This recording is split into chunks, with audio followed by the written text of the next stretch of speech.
তো আমরা জানি আল্লাহ রাসূল সাল্লাল্লাহু আলাইহি ওয়াসাল্লাম যখন মক্কা বিজয় করলেন, তো মক্কা বিজয় করার পর আল্লাহ রাসূল সাল্লাল্লাহু আলাইহি ওয়াসাল্লাম একটা কথা জানিয়ে দিলেন যে লা তাসরিবা আলাইকুমুল ইয়াউম, শুনে রাখো তোমরা ওই সমস্ত মানুষ মুক্ত যারা যারা তোমরা ঘরের মধ্যে থাকবে, এই সমস্ত মানুষ তোমরা মুক্ত।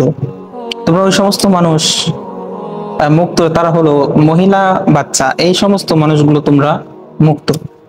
আরেকটা হচ্ছে কেউ যদি আল আমান আল আমান বলে, অর্থাৎ হাত উঁচু করে, এই সমস্ত মানুষ তোমরা মুক্ত, অর্থাৎ এদেরকে আক্রমণ করা হবে না। তো আমরা বর্তমান সময়ে দেখেছি যে অনেক মানুষ দেখা যাচ্ছে অনেক নেতাদের বাড়ি ঘর পুড়িয়ে দিচ্ছে, ভেঙে ফেলাচ্ছে।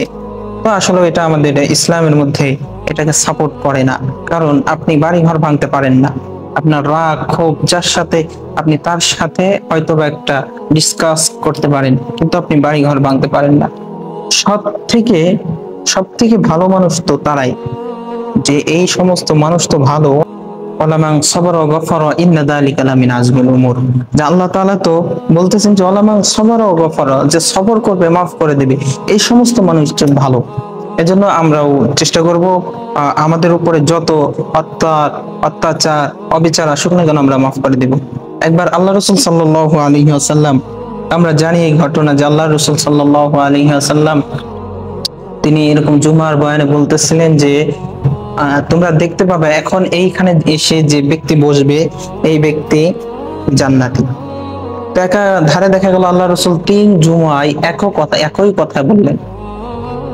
তো 3 জুমা পর যখন মানুষ দেখতে পাইলেন যে একই সাহাবী এইখানে এসে বসতেছেন, তখন সমস্ত সাহাবার মনে একটা কৌতূহল জাগলো, কি ব্যাপার, ইনি তো সাধারণ একজন মানুষ, কিন্তু আল্লাহ রাসূল এনাকে জান্নাতি বলতেছেন, তার কারণ কি? তখন তিনি বললেন, তখন কিছু লোক তার পিছ লাগলেন যে এসে কি আমল করে, কি আমলের জন্য আল্লাহ রাসূল তাকে জান্নাতি বললেন। তখন দেখলেন যে তার মধ্যে কোনো তেমন ভালো কোনো আমল নেই, এমনি তিনিও নামাজ পড়েন, রোজা রাখেন, তাহাজ্জুদ পড়েন, সাধারণ মানুষও তাই করেন। তখন তার কাছে বললেন যে আচ্ছা ভাই, তুমি কি এমন আমল করো যে আমলের জন্য আজকে আল্লাহ রাসূল 3 সপ্তাহ ধরে তোমাকে জান্নাতি ঘোষণা করলেন? তখন তিনি বললেন যে আমি তো এই আমল করি, যেটা হলো যে আমি যখন ঘুমাইতে যাই তখন আমি মানুষকে মাফ করে দেই, অথবা এই জন্য আল্লাহ রাসূল আমাকে জান্নাতি বলেছেন। তাহলে দেখা যাচ্ছে আমরাও যদি এটাই করি যে মাফ করে দেই, আল্লাহ তাআলা ওই হাদিস অনুযায়ী, আল্লাহ রাসূলের ওই কথা অনুযায়ী আমরাও যদি মাফ করার মতো এই গুণ আমাদের মধ্যে থাকে, আল্লাহ তাআলা আমাদেরকেও জান্নাতি করে দিতে পারে। সুবহানাল্লাহ। এই জন্য চেষ্টা করব মাফ করে দেওয়া। আমি যেটা বলছিলাম যে আল্লাহ রাসূল সাল্লাল্লাহু আলাইহি ওয়াসাল্লাম যখন মক্কা বিজয় করলেন, এর আগে আমরা জানি যে আল্লাহ রাসূল সাল্লাল্লাহু আলাইহি ওয়াসাল্লাম উসমান ইবনে তালহা এনার কাছে ছিলেন কাবা ঘরের চাবি। তো আল্লাহ রাসূল সাল্লাল্লাহু আলাইহি ওয়াসাল্লাম এই উসমান ইবনে তালহাকে একদিন বললেন যে তুমি একটু চাবিটা দেও, আমরা বাইতুল্লাহর মধ্যে ঢুকে একটু আল্লাহ তাআলার ইবাদত করে বের হয়ে যাব। কিন্তু উসমান ইবনে তালহা কি করলেন, আল্লাহ রাসূলকে চাবি দিলেন না। এটা হলো মক্কার সময়। তখন 7 বছর অতিবাহিত হয়ে গেল। আল্লাহ রাসূল সাল্লাল্লাহু আলাইহি ওয়াসাল্লাম যখন মক্কা বিজয় করলেন, বিজয় করার পর যখন সামনে আসলেন, আসার পর উসমান ইবনে তালহাকে বলতেছেন চাবি দাও।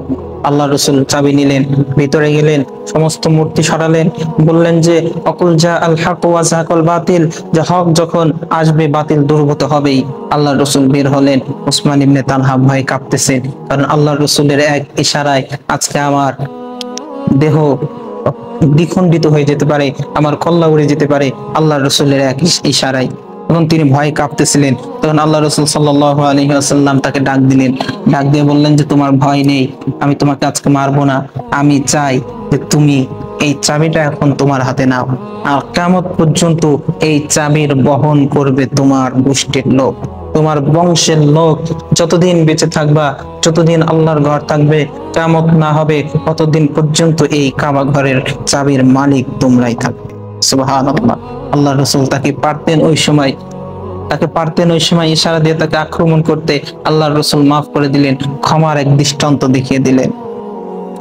এই জন্য আমরা চেষ্টা করব, বর্তমান সময় আমরা দেখতে পাচ্ছি এরকম ভাঙচুর, আসলে এগুলো থেকে বিরত থাকবো, আমরাও চেষ্টা করব তাদেরকে মাফ করে দেওয়ার। আল্লাহ তাআলা এই তৌফিক আমাদেরকে দান করুক। সবাই বলেন আমিন।